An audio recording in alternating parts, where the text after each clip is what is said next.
Olá, meu jovem, olá, minha jovem, sejam bem-vindos a mais um Se Liga na Educação. Estamos chegando na reta final, né? Meu nome é Rafael e eu sou seu professor de Física. Bom, na aula de hoje a gente vai continuar falando um pouquinho da radiação. Então vou falar para vocês agora sobre o núcleo atômico. Vamos falar um pouquinho da radioatividade e da lei do decaimento radioativo. Bom, falando aí um pouquinho em introdução à história, a ideia é o seguinte, né? Em 1895, William Röntgen descobre os raios-X, que é um tipo de radiação eletromagnética capaz de atravessar objetos e ionizar o ar. Quando eu falo ionizar o ar, dar carga ao ar atmosférico, ok? Colocar carga nele, seja ele positiva ou negativa. E aí, por este motivo, os raios-X, eles são considerados como uma radiação ionizante, porque eles são capazes de ionizar o ar, ok? Ou seja, dar carga a um elemento, no caso, as partículas que compõem o ar. Bom, aqui a gente tem, por exemplo, a primeira imagem de um raio-X, né?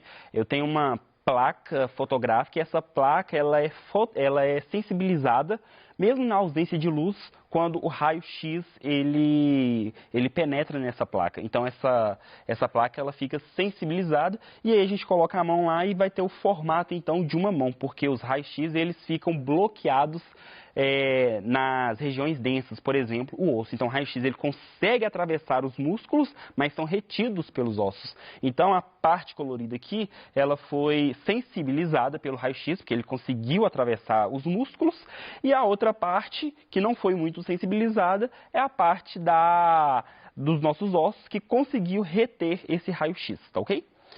Bom, pouco tempo depois, Marie e Pierre Curie, juntos a Antônio Henrique Becquerel, descobrem a radioatividade.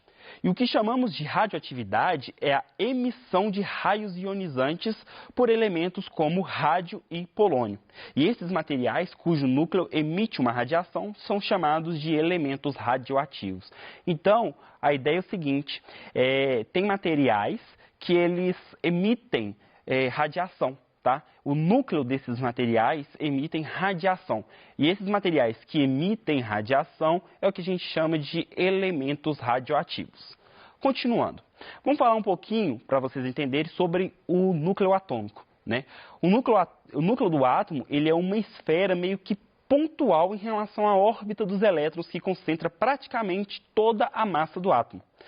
E aí o átomo ele é composto por dois tipos de partículas, prótons e nêutrons ligados por uma força nuclear forte. E o núcleo de hidrogênio ele é uma exceção porque ele não possui nenhum nêutron, o hidrogênio comum. O núcleo do hidrogênio ele só é formado por apenas um átomo, um próton, ok? E os demais núcleos são formados por prótons e nêutrons. A ideia é o seguinte, vou tentar desenhar aqui para vocês entenderem.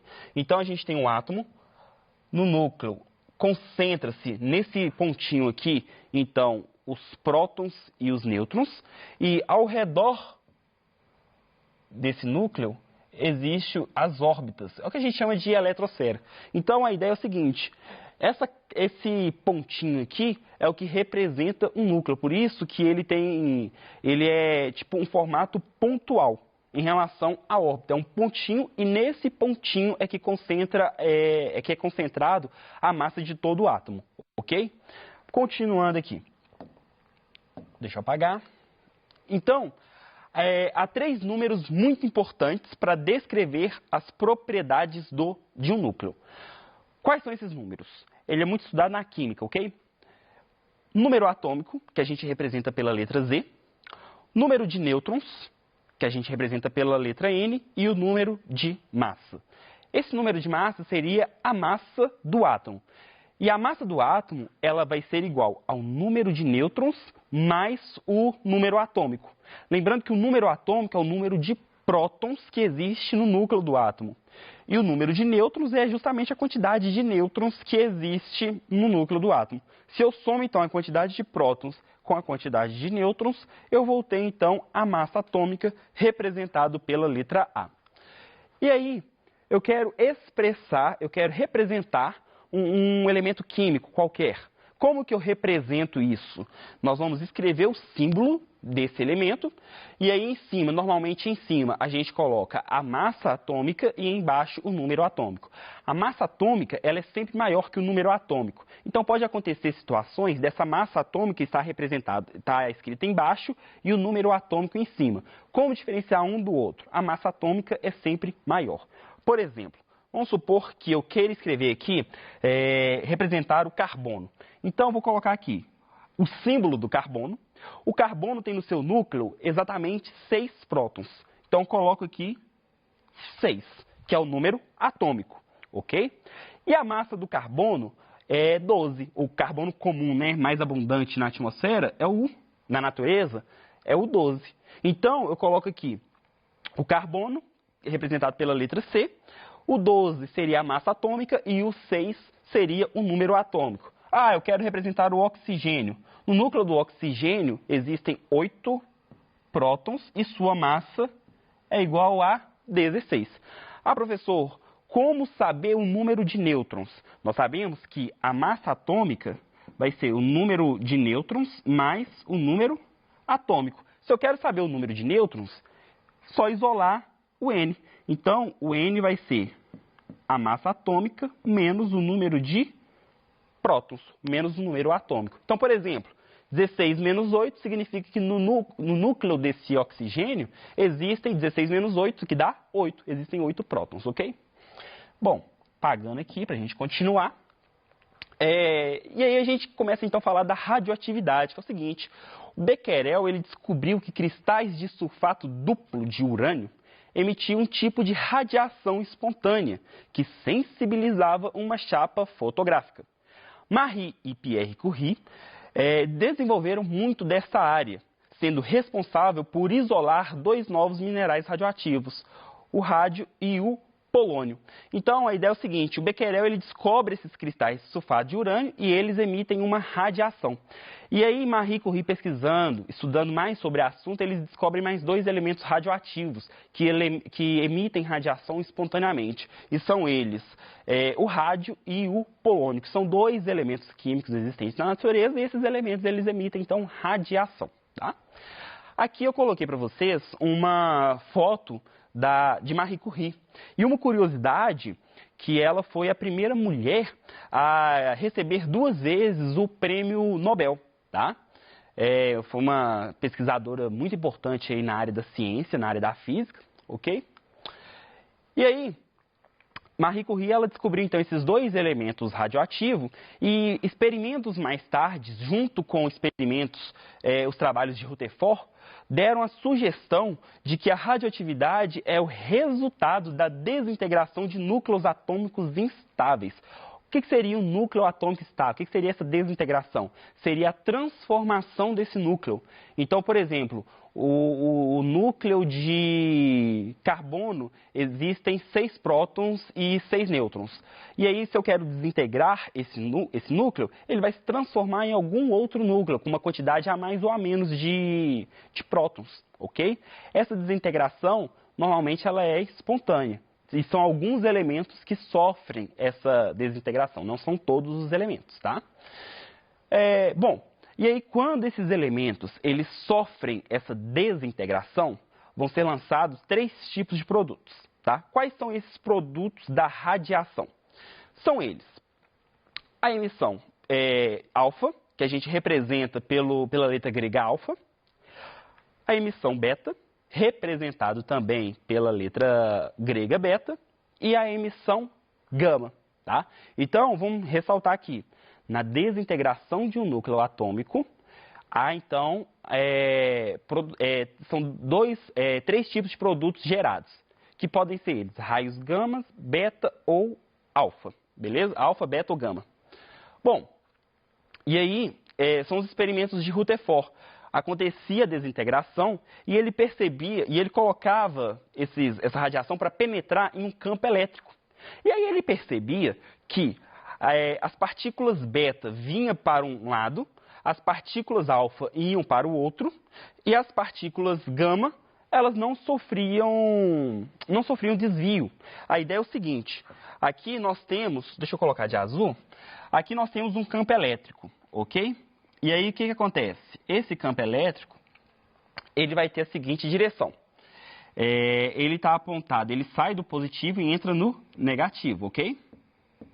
E aí é o seguinte,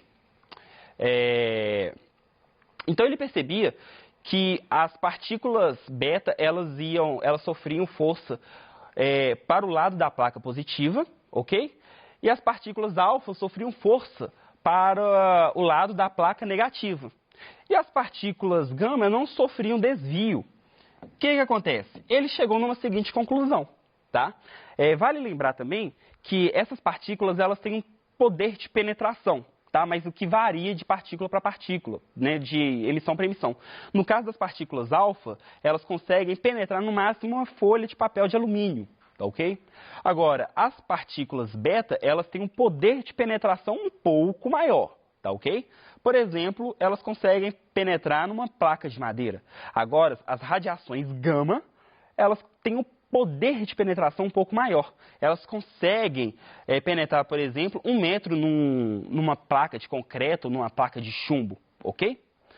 Então, continuando aí, decaimento alfa. O que seria essa partícula alfa? Bom, uma partícula alfa é uma partícula de carga positiva composta de 2 prótons e 2 nêutrons, o mesmo que o núcleo de hélio. Então, o alfa é uma partícula positiva, ok? É uma partícula positiva que possui 2 prótons e possui 2 nêutrons. Então, ele vai ter uma massa atômica de 4 e um número atômico de 2. Significa que o número atômico tem 2 prótons. E quando o núcleo emite uma partícula alfa, ele perde 2 prótons e 2 nêutrons. Então, o número atômico vai diminuir em 2 unidades e a massa atômica vai diminuir em 4 unidades, porque a massa atômica é composta por nêutrons e prótons. Se ele perde 2 prótons e perde 2 nêutrons, ele reduziu, então, 2 mais 2, reduziu 4 unidades de massa atômica. O decaimento alfa é representado pela seguinte maneira, né? Eu tenho um produto que a gente chama de produto pai, ele vai gerar um produto filho mais a radiação, mais a partícula alfa, ok? E aí, essa partícula, ela vai perder 2 prótons e vai diminuir em 4 unidades a sua massa atômica.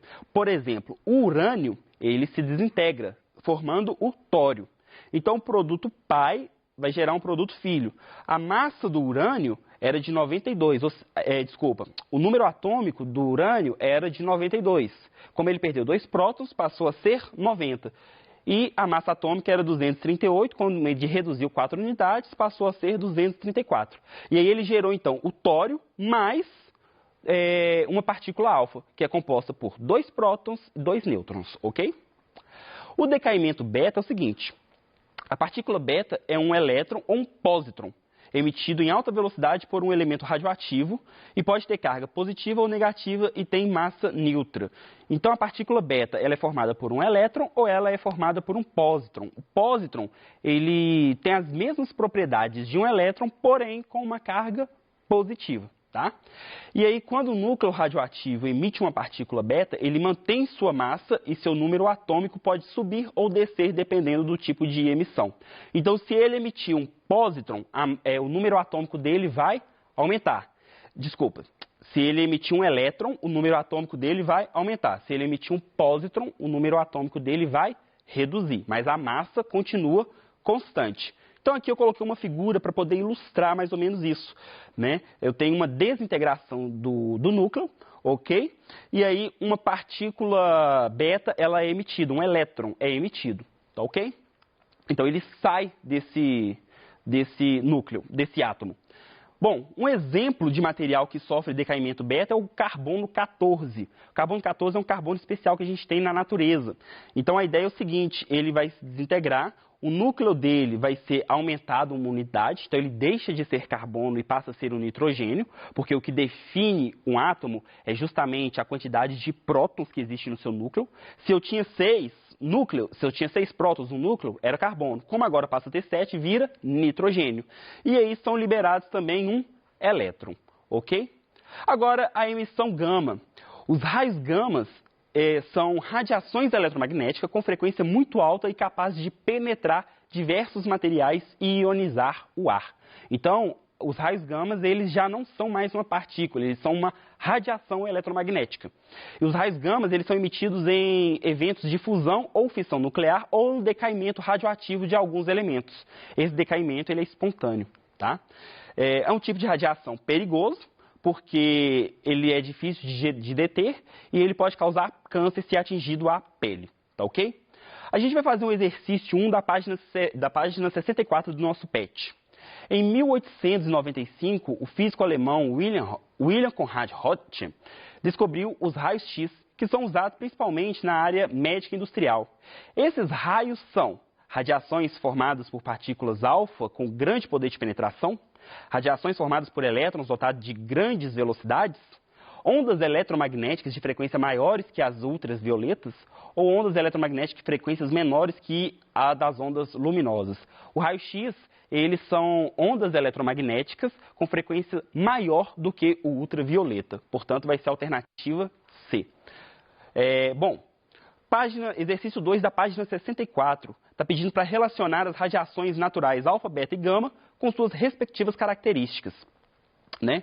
Então, só passando aqui, possui alto poder de penetração, são os raios gamas. Partículas leves com carga elétrica negativa e massa desprezível, partículas beta. São radiações eletromagnéticas semelhantes aos raios X, não possuem carga elétrica nem massa, são os raios gamas. E partículas pesadas de carga elétrica positiva são as partículas alfa. Lei do decaimento. A taxa de desintegração de uma amostra radioativa é proporcional ao número de núcleos radioativos presentes na atmosfera. Como consequência disso, o tempo necessário para que o número de núcleos radioativos na amostra caia pela metade é constante e dependente do tamanho da amostra. E aí a gente trabalha com a ideia do tempo de meia-vida. O que seria esse tempo de meia-vida? Imagina que eu tenho uma amostra de material radioativo, esse material ele vai se desintegrando. E o tempo de meia-vida é o tempo necessário para que metade desse material se desintegre. Sobrou uma metade. Aí eu preciso de mais um tempo, que a gente chama de tempo de meia-vida, para que essa metade dessa metade que sobrou se desintegre novamente. E aí uma forma da gente calcular a massa restante é o seguinte: a massa restante vai ser igual à massa inicial dividido por 2 vezes T elevado a T barra Tzão. Esse T é o tempo passado e o Tzão aqui, T maiúsculo, seria o tempo necessário, o tempo de meia-vida, ok? E uma aplicação disso aí é no carbono 14, para determinar o tempo de vida, aliás, o tempo de um material orgânico. A ideia é o seguinte: os materiais orgânicos, eles têm uma certa proporção de carbono 14 e carbono 12. E aí, uma vez que esse material morre, essa substância orgânica morre, né, são seres vivos, o carbono 14 ele vai se desintegrando. E aí, os cientistas eles calculam a quantidade de carbono 14 presente e relaciona com a proporção de carbono 12, que não se desintegra, e consegue calcular o tempo que aquele material, no caso, aquele ser vivo, morreu, tá ok? Com isso, a gente pode fazer o exercício 4 da página 64. Opa, deixa eu voltar aqui, passou. O parâmetro útil para caracterizar o processo de decaimento radioativo de um núcleo particular é a meia-vida. Assinale a alternativa que apresenta a melhor definição de meia-vida. A. É o tempo que o núcleo radioativo leva para decair emitindo elétrons e nêutrons. B. É o tempo gasto para um átomo se tornar radioativo após absorver energia escura emitida pelos átomos próximos.